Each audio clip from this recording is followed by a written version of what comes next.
Hi everyone, my name is Alexander Lahovich, and this is my NurseNode project that I did for Capstone.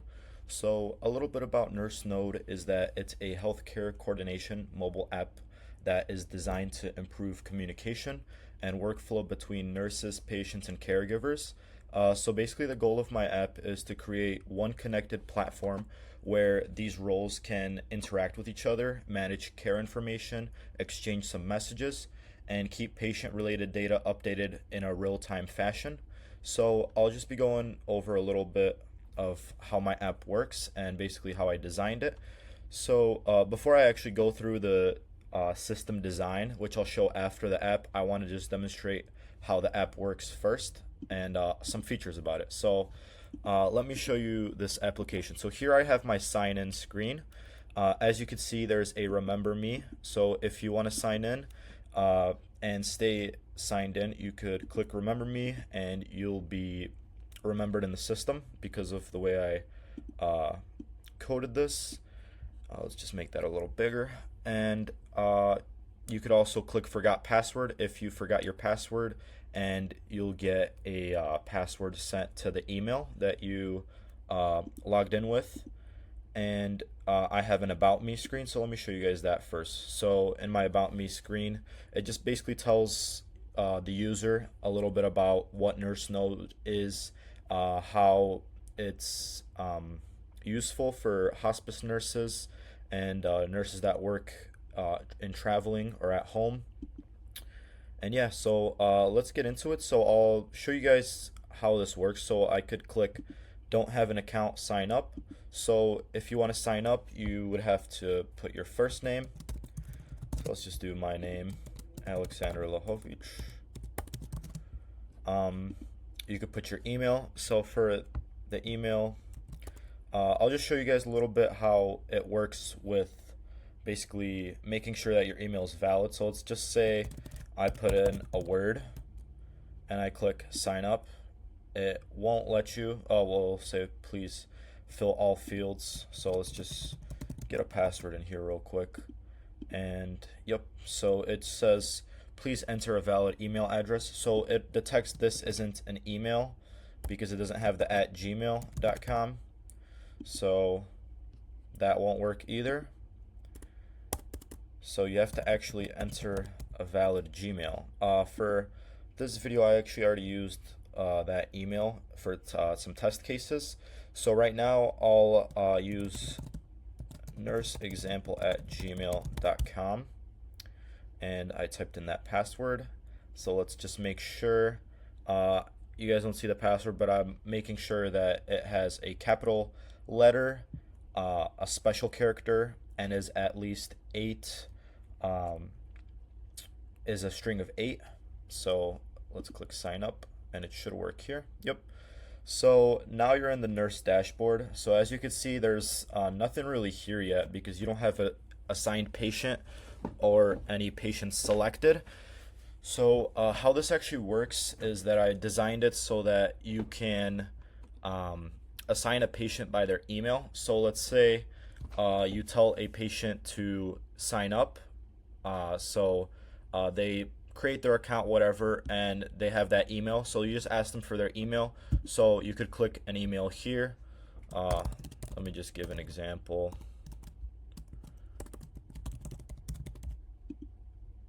See, that won't work because that email actually doesn't exist.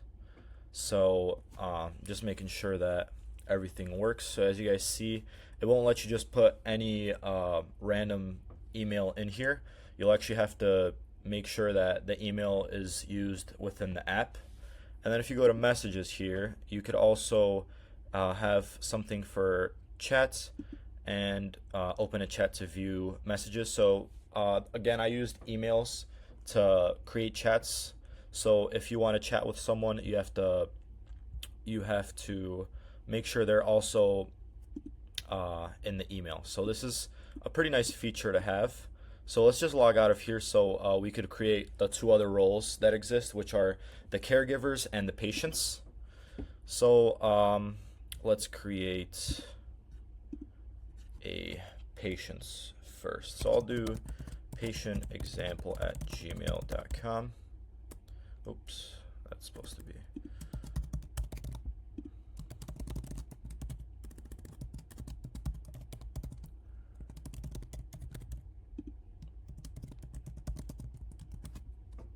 Sign up as a patient. So when you get signed up, you go into here. Everything is set like this, but of course you don't have any nurse signed up yet, or you don't have your caregiver here yet, so you can't really update much. I mean, you could update your pain level, which we'll store in Firebase, but it won't like track anything for right now until you are actually assigned a nurse or a caregiver. So again, I have the messages as well, so that's pretty cool. So let's just log out of that real quick, and let's just create the next account. So let's do caregiver@gmail.com.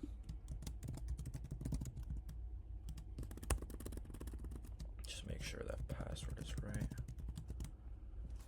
And let's create a caregiver. Oop.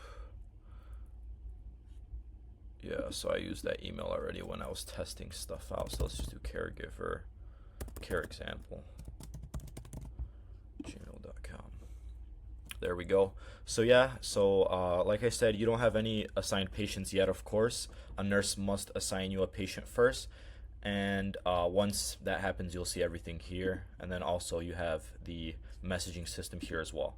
So let's log out of that and let's start assigning some of these roles. So let's go back into the nurse example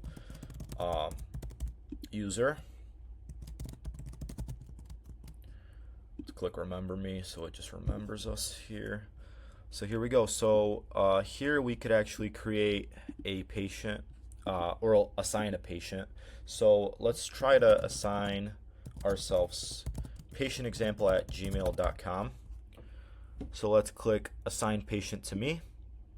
Now once this is done, you have that patient in here, and as you can see, you could add different patient things for the patient, like assign them a caregiver, have them have a patient care plan, and assign their patient address and routing. So you could save all of that data, which I'll show you guys later how the navigation actually works, because there's a navigation feature in the app as well, and how you could actually schedule patients to the schedule patient visits, and add medications, and add patient tasks, and you could also message these patients as well. So let's just show you how this works. So let's just assign, let's assign this patient a caregiver. So let's get that caregiver at, let's do careexample@gmail.com.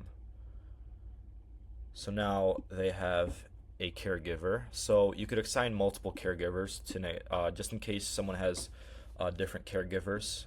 So now that the app is kind of linked up, you could see what I could do now with it. So let's just say I'll make a patient care plan. So let's say the next visit, let's do April 26th, 2026. Care summary. So you could add any summary. Let's just say checkup. And for the notes, let's just move this emulator here. For the notes, let's just say quick checkup. Nothing, you don't have to write anything crazy. And you could save that care plan. So it'll actually save here. So your care plan will be saved, and it'll be actually seen by the patient in his system. So next, let's just add a patient. Let's just add their address. So let's just say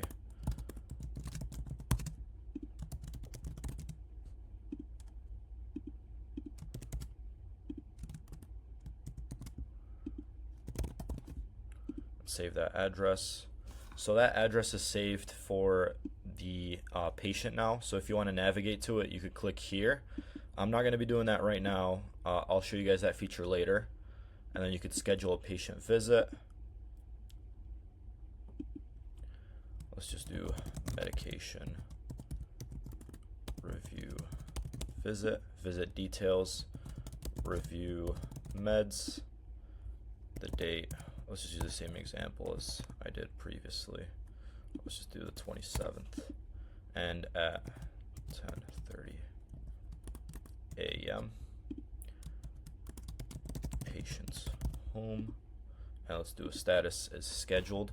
So now you'll actually see that you have a visit scheduled for the 27th of April at 10:30 a.m. to review meds at the patient's home, and this will also be seen by the patient and the caregiver. I'll show you guys that in a second.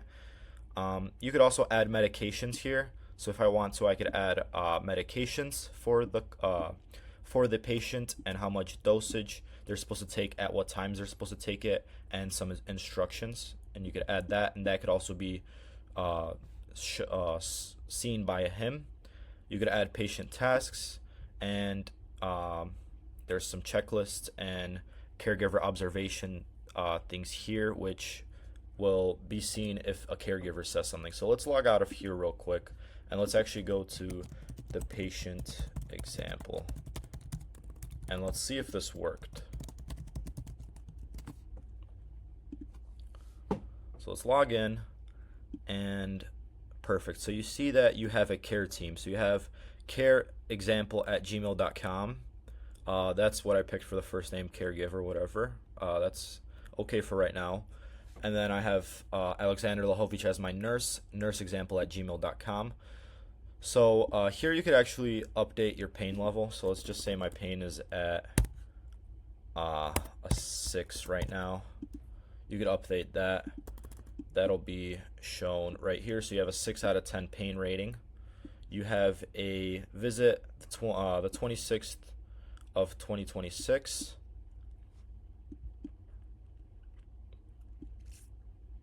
Oh, let's get that out of here. And let's see if I have, so yeah, so I don't have any medication plan yet because I didn't assign that, but you do see I have a scheduled visit here that is on the 27th at 10:30 a.m. And you also have the care notes, which is just a quick checkup. Well, that's all I put for my notes. That's what I have right now, and no caregiver observations, obviously. While we're here, we could just try to text the nurse. Let's see if it works. Oh, there we go. And let's type a message. Let's send them, "Hello, this is just a test message." So let's see if that sends. So yeah, so it's sent, and I'll show you guys on the other end how it looks. Let's just go in dark mode for a second. So yeah, so that's the patient dashboard. Let's see how the caregiver's dashboard looks now.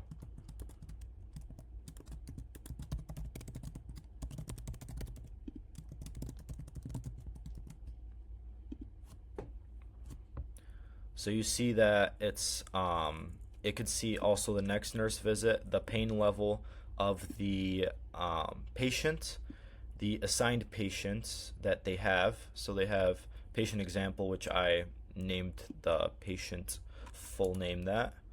So that's the selected patient right now. And again, if you have multiple patients, you could click here and you could select a patient.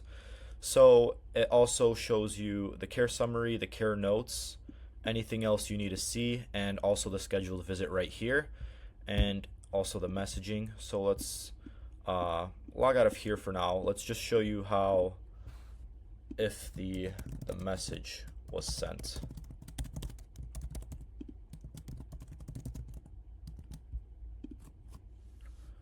So we're back in here, and you could see a patient has texted me, "Hello, this is just a test message." So let's actually type a message back so we could see that it actually stores in Firebase, and all of these messages are stored and they'll stay there. It's not like you'll just they're like, it's fake data, it's mock data. No, this is actually all connected to a database. So let's type testing message to my patient. And as you can see, the nurse has sent that message. Let's log out. Let's just go into the patient.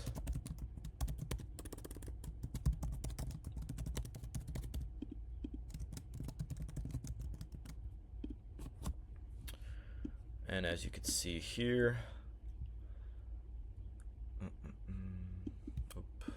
messages, you get a message back. So that's a pretty cool feature to have, which will be very useful for patients.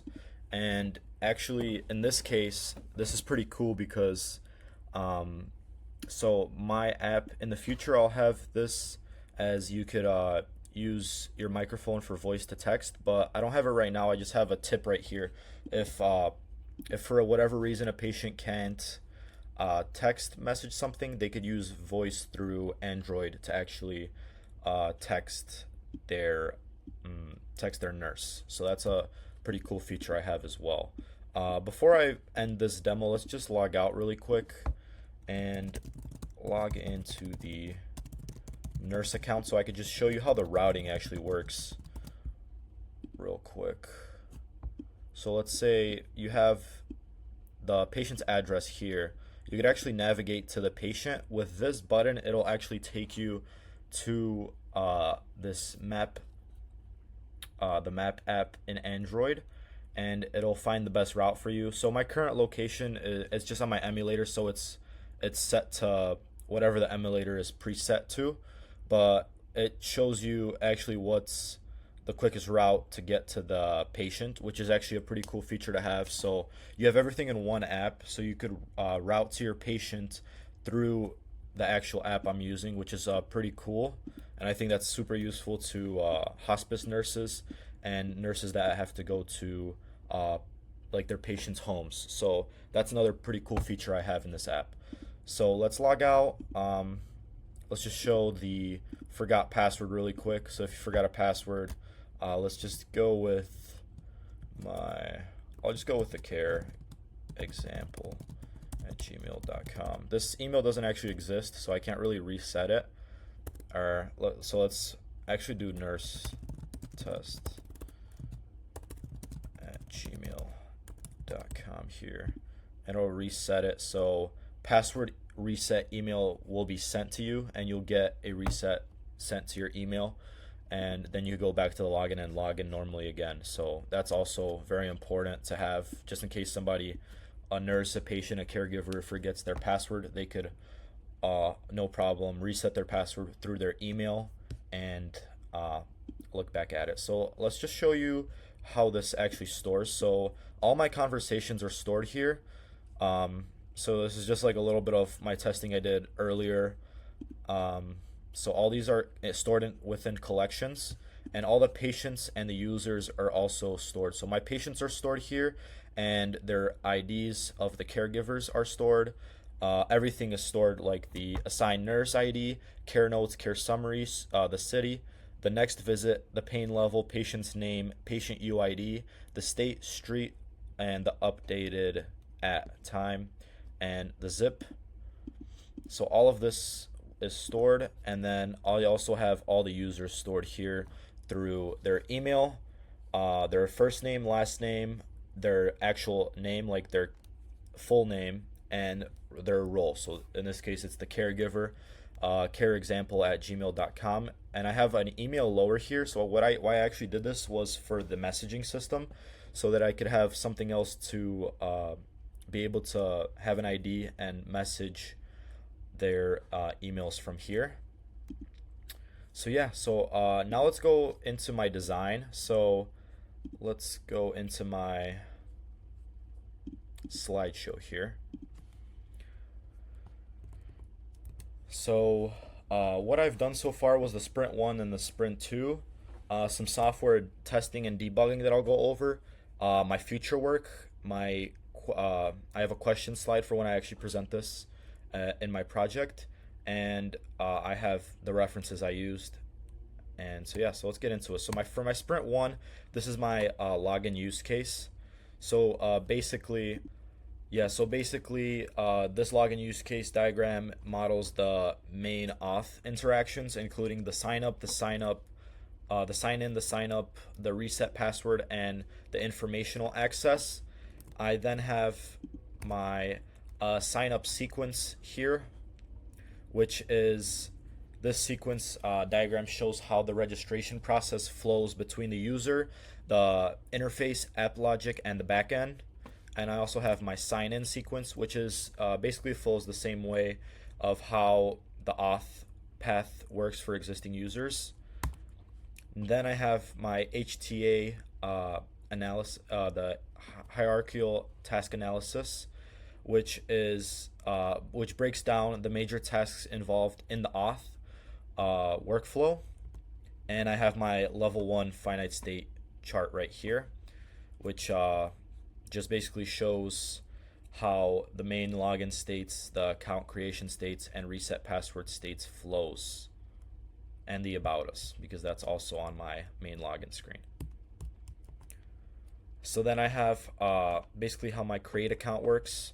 So if you don't have an account, you click don't have an account, sign up, and then you wait for the user info, click sign up to verify, and just basically how it flows. And then I have my login, which does the same thing. My password reset,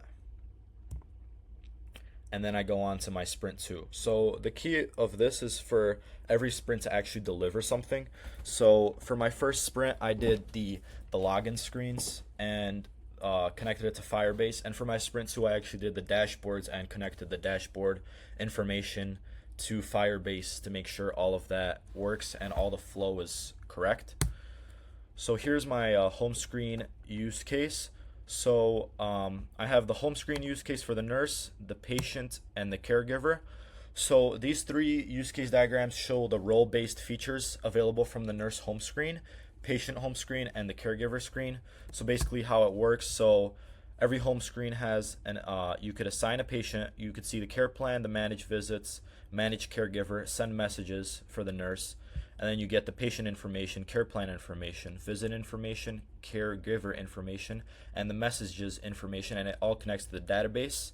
And so that's all the nurses side right here, the database side here, and I have the developer, which is me right here, which updates and maintains the application. So I did that for each one of these. Then I have my HTA for my nurse. So basically I have it working, so if you need to do something, you click this, then you go to the next steps. So this is how it works. So you're at the nurse home screen, then you can manage assigned patients, manage care plan, manage visits, manage caregivers, send messages, or log out at the very end. And then based on these, you could do other things, which you've seen in the app when I demonstrated it. I have the same thing for my patient and for my caregiver. And then I did my data flows. So I did a data flow for the nurse, the data and control flow for the nurse, the patient, and the caregiver. If you guys want to take a look at these, you could pause the video and see how all of it flows, whether it's control flow or data flow. So that's how I designed it before actually doing the application. Then I have my sequences for assigned patients, send messages, and update care plan sequence, and my finite state level zero diagram for the nurse. So again, how everything flows in the app and how everything works. So you run the app, you go to the login, and then you have the nurse home screen right here, and then it goes down to all of the functionalities, and this goes down to the database, and then you save and close the app. Or if you can't log in, you forget the password, or if you want to create an account or check the about us.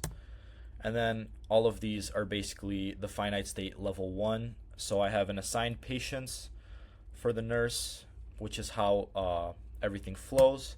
I have a patient care plan, level 1, level 1 schedule visit, level 1 caregiver management, and level 1 messages, and route to patient level 1. Then I have my patient finite state level 0 diagram, which I also did for the sprint 2. and I have the finite state level 1 view visits, view care plan, update pain level, messages, and then I have my caregivers finite state level 0 diagram. For the finite state level 1, I have the view patient info, view care plan, view medications, and view messages. And I believe I have one more. Yeah, I have visit schedule as well. So yeah, so that's how basically the app was designed for my Sprint 2. So this helped me actually build my application and make sure everything flows correctly. Especially when I was testing stuff out, it makes it so much easier to design, having actual like charts and stuff to see when you're testing. So for my software testing, I did black box testing and white box testing. I did local unit testing by conducting local unit testing to verify core application logic and input validation. I tested the role-based workflows, data handling, and key user actions before Firebase integration. And I used local testing to catch UI and logic issues early during the development. I also did Firebase testing. So I tested Firebase auth to verify secure login, role-based account access, and password reset flow. I made sure that there's verified Firestore data storage and retrieval across the nurses, patients, and caregivers. So to make sure that everything is actually getting stored. And I confirmed that updates made by one role were reflected correctly in another's dashboard, which was also very important, just to make sure that there's no bugs within that. And yeah, I also did beta testing, so I identified layout, formatting, and dashboard display issues and made sure that all of these worked. I used beta testing feedback to improve validation, messaging flow, and role-based interactions. Confirmed that the app was stable enough for demonstration across multiple connected features. And here's my future work. So in the future, I want to integrate AI powered translation and messaging to support communication between nurses, patients, and caregivers who speak different languages. I feel like that's very important so that everyone could communicate through this platform, and it'll actually make it a lot easier. And I'll add several different features that'll just look cleaner on the app just to make sure everything works better. So that's going to be for my Sprint 3. I'll actually be working on improving notification alert features, urgent care updates, missed medications, upcoming visits, things like that, and making sure that the app overall is just structured cleaner and making sure everything looks good. So yeah, thank you guys so much for watching this video, and I hope you enjoyed my application. And hopefully you continue to watch as I complete this application and further it to hopefully help nurses, hospice nurses specifically, one day, and patients that need it. Thank you guys, and have a great day.